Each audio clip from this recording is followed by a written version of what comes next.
It was 8 months ago yesterday that Abnerd Joseph was shot and killed inside of his own high-rise here in the Loop by a neighbor. That neighbor has not been criminally charged, and even while there's now a civil lawsuit filed in the matter, there's still more questions than answers as police continue to classify this as an open investigation.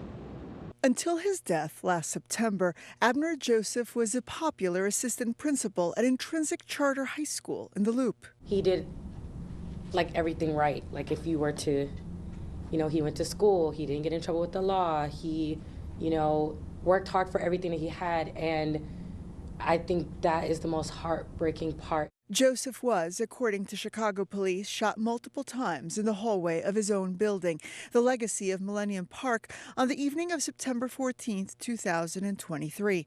A civil lawsuit filed today names the building's owners, management, and security, as well as a tenant who they say shot and killed Joseph while Joseph was in the throes of an emotional distress event. We are not identifying that tenant because he has not been criminally charged.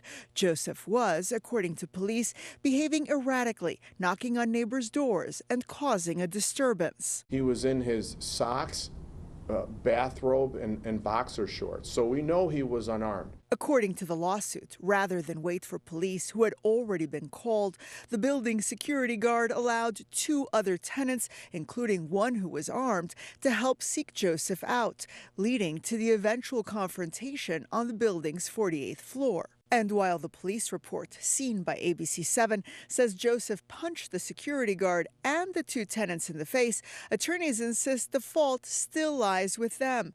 The police report also states the shooter has a valid CCL. What you do in that situation is you step back and you de-escalate and you give time. Time is your best friend in these situations, even if it means locking everybody down and leaving him alone in the hallway. But even as a civil lawsuit may bring the family some form of financial compensation, they're still calling on the state's attorney's office to file criminal charges against the shooter.